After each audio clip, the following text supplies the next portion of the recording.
काफ़ी important report इस समय आई है। उस रिपोर्ट पे है ओला इलेक्ट्रिक पे, हाल की लिस्टिंग है, आपको मालूम है ओला इलेक्ट्रिक की। और रिपोर्ट ये कह रही है कि भाई 140 से हम टारगेट को घटा के 110 कर देते हैं। ये HSBC की रिपोर्ट है। ये शेयर आपको पता ही है कैसे चला था, यहीं से ही लिस्ट हुआ था, इसी जगह से ही 75, 76, 78 के आसपास ही। और उसके बाद इसने जर्नी देखी करीब 150 के ऊपर की, वापस उसी रेट पे आ गया जिस रेट से चला था। और रिपोर्ट अब जो भी है इस है, हालांकि रिपोर्ट अभी भी 110 समथिंग कह रही है, बट फिर भी 77 का भाव है।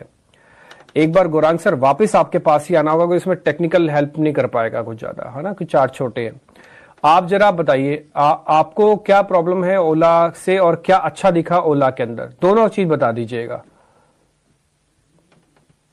डिब्बी, एक बात स्पष्ट रूप से बताना चाहूंगा आपके साथ और आपके सहयोगी के साथ। ओला इलेक्ट्रिक के आईपीओ के पहले, ओला इलेक्ट्रिक के जब लिस्टिंग हुई थी उस दिन और उसके पश्चात मैंने निरंतर एक बात कही है कि 1500 करोड़ का नुकसान नजरअंदाज नहीं करना चाहिए आपको, पहली बात।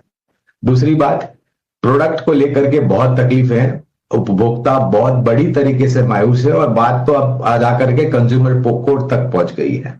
तीसरी बात, जो 15 अगस्त को इस साल इन्होंने मोटरसाइकिल इलेक्ट्रिक लॉन्च की है, वो आपको मिलेगी अगले साल दिवाली।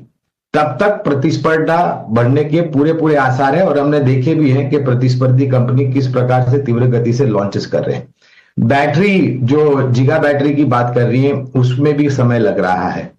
और अगर परिस्थिति यही रही तो मेरे ख्याल से लोग 2 बार सोचेंगे इसके प्रोडक्ट को खरीदने के लिए।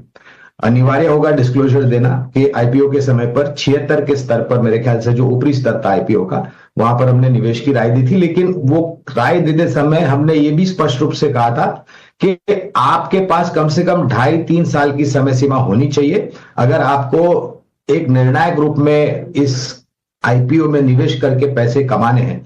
लेकिन आज की जो परिस्थिति देख रहा हूं डिम्पी, नुकसान एक तरफ, उसमें कोई दिक्कत नहीं है, आप मेहनत करके कोशिश करके उस नुकसान को धीरे धीरे कम करके एक ब्रेक इवन तक आ सकते हो और फिर मुनाफे में आ सकता हो। लेकिन जब प्रश्न आके उठता है उपभोक्ताओं के ऊपर, और बहुत बड़ी मायूसी और निराशा उपभोक्ताओं को होती है और जाके कंज्यूमर कोर्ट में मामला अटकता है, तकलीफ यह है कि सर्विस सेंटर्स का निवारण जो है, टेक्नोलॉजी जो भी ये लोग यूज करते हैं, वो टॉप टू बॉटम तक नहीं आ रहा है और उसी कारण सर्विसेज को लेकर के बहुत दिक्कत है। मैं एक ही चीज कहूंगा, एक आधुनिक कंपनी ई इलेक्ट्रिक वाहन बनाने वाली 2 पहिया, लेकिन दूसरे तरफ बहुत बड़ी निराशा प्रोडक्ट सर्विसेज को लेकर के और मैनेजमेंट की टिप्पणियों को लेकर के।